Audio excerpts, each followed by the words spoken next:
Well, howdy, y'all. That's like one of my friends talks. I'm trying to talk just like her.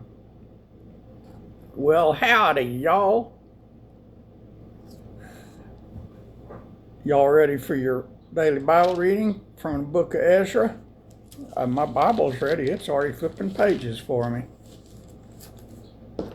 I got the ceiling fan blowing because it's not hot, but a little bit warm. So that ceiling fan makes it comfy. Let me grab a sip of water. Y'all, about 4 days, let's see, Wednesday, Thursday, Friday, Saturday, Sunday, 5 days.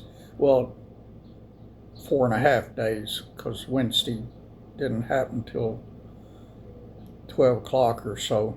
But anyway, a pain-free, no zero pain, well, it's over. Last night, my pain came back with a vengeance. And so this morning early, I called my doctor. I had to go to the hospital anyway to get some blood work done. I don't remember where they did it now. It's somewhere over here. But anyway, I had to go to the hospital anyway to get blood work done. And my doctor's office is in the hospital, so I called her office and asked if I could get a shot in my butt. And her nurse said, yeah, come on by when you're either before you go to lab or after you go to lab. So I went to the lab first, got my lab work done, then I went by their office and got a shot in my butt, and I got zero pain again, but it's probably not going to last because those shots don't last but 24 hours or so. Those shots I can get every day if I want to go there and do it and pay for it. And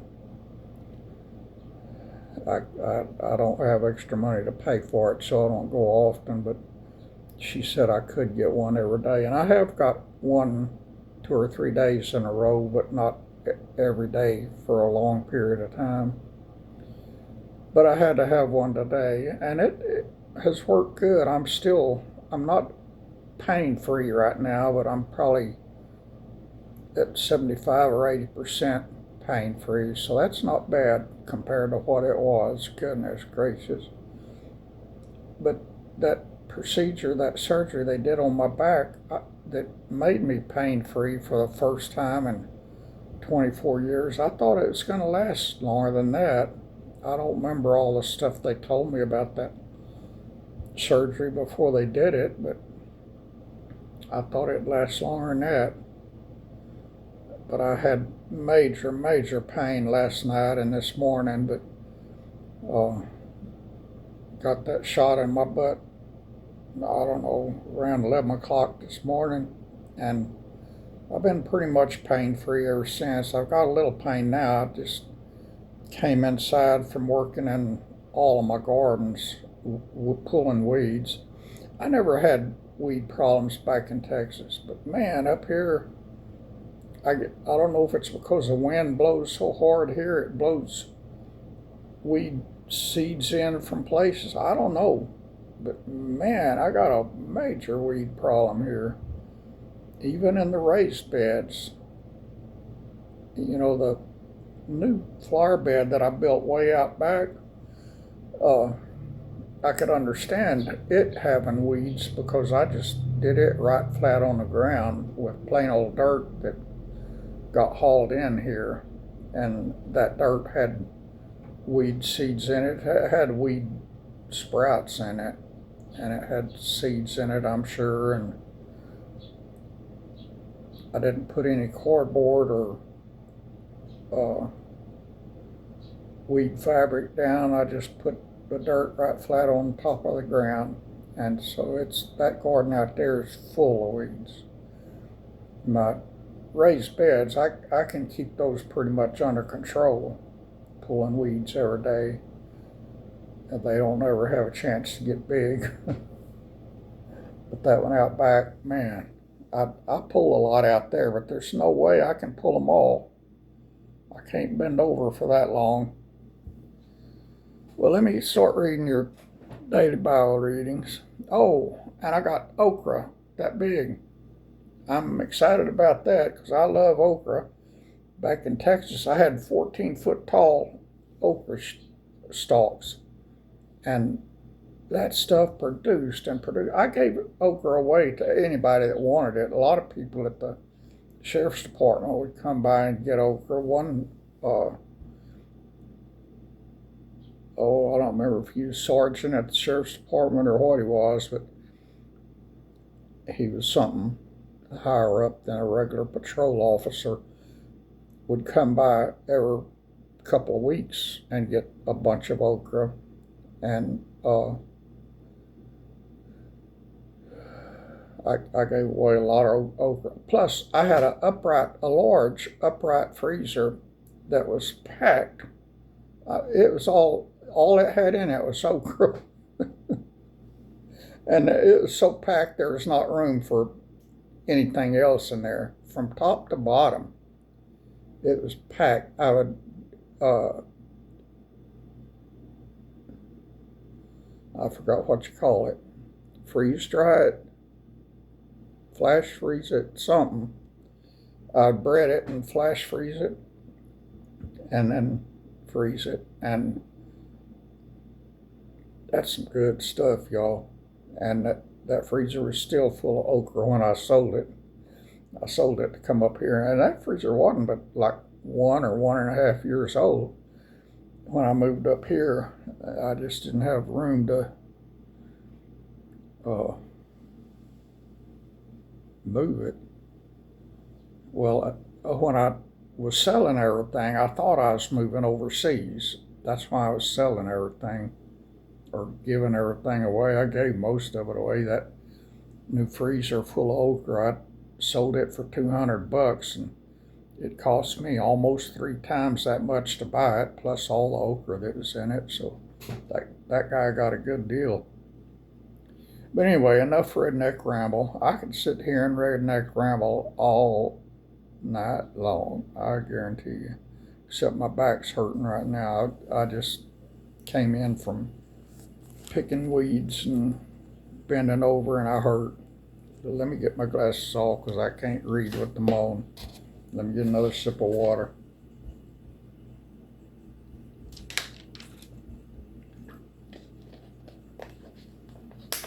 Now let me get back on the page we're on. The fan blew it while I was getting my water. All right, chapter 7 of Ezra.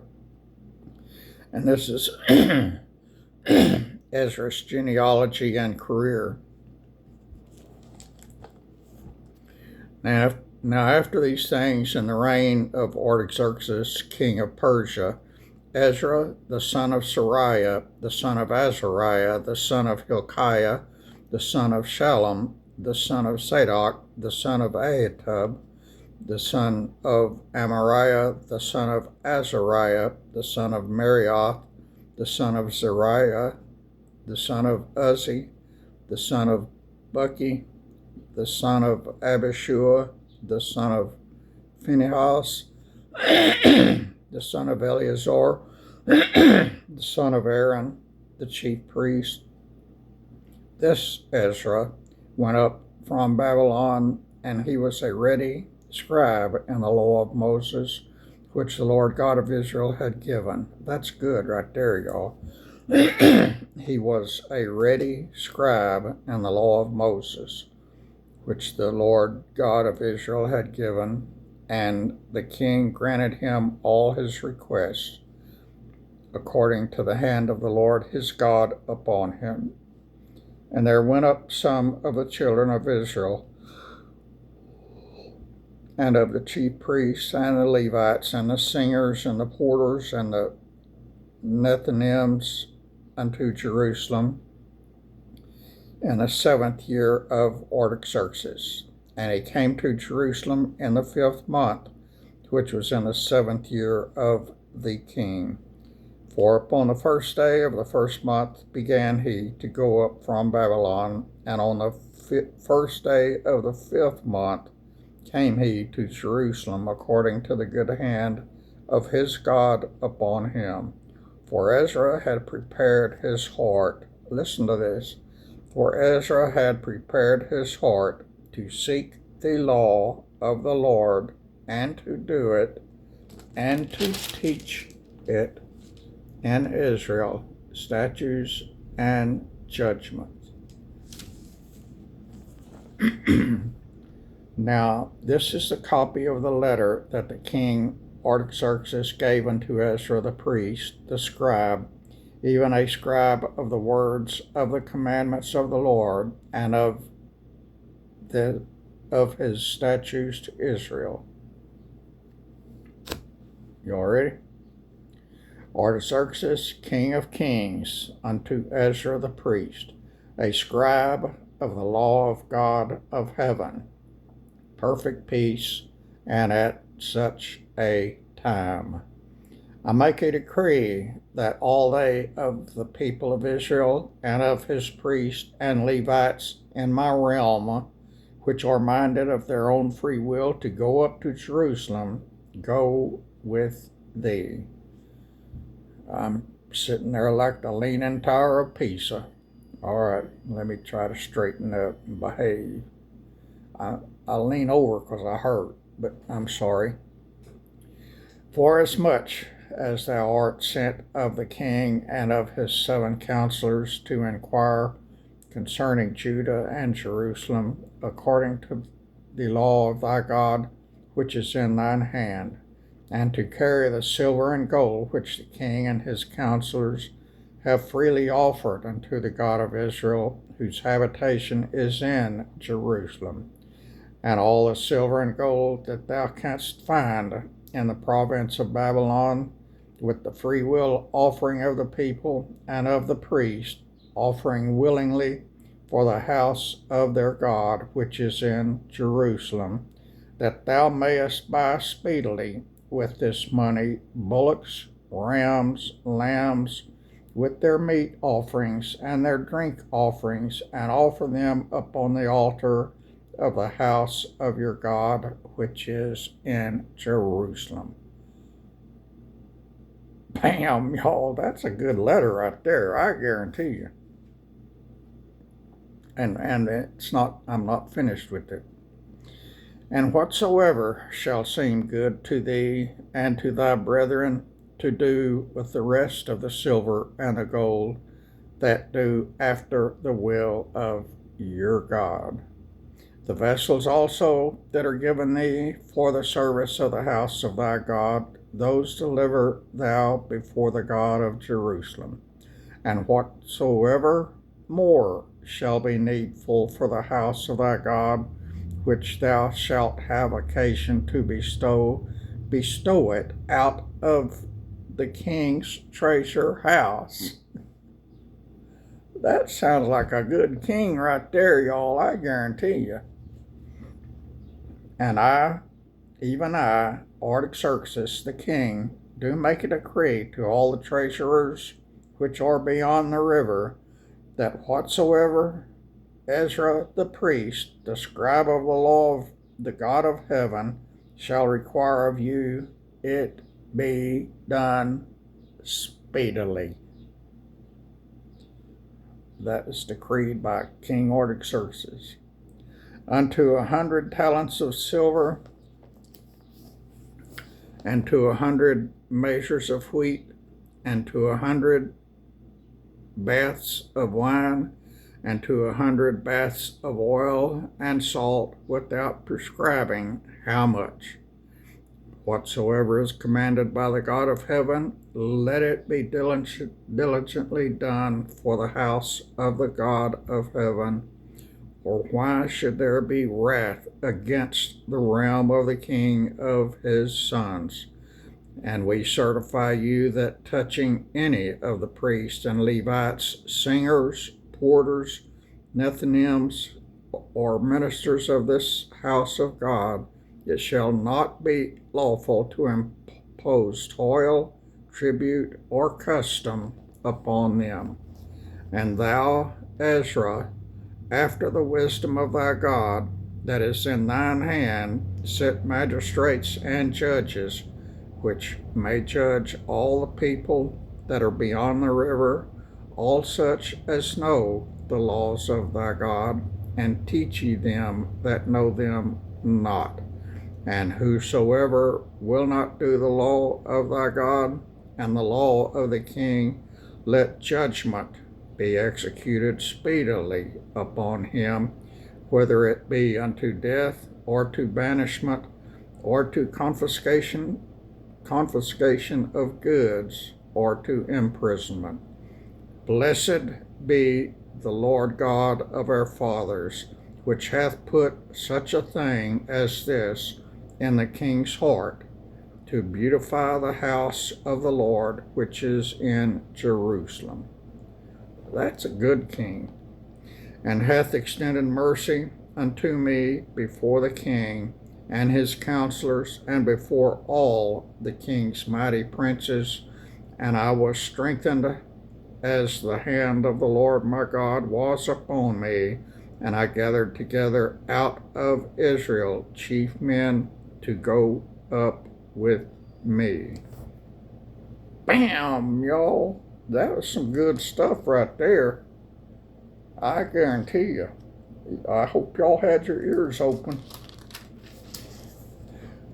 That's that for your daily Bible reading.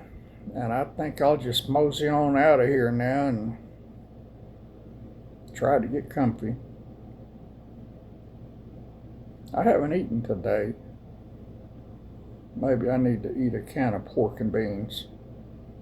Have y'all noticed that pork and beans, it still says pork and beans on the can, but there's never any pork in them anymore. I don't remember the last time I got a can of pork and beans that had pork in it.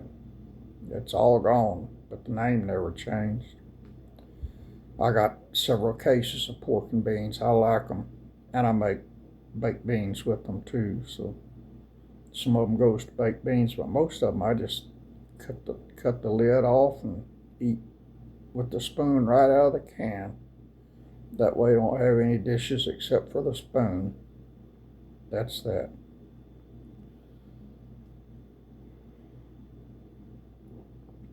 I love y'all. I appreciate y'all. Thanks for watching. God bless you, my friends.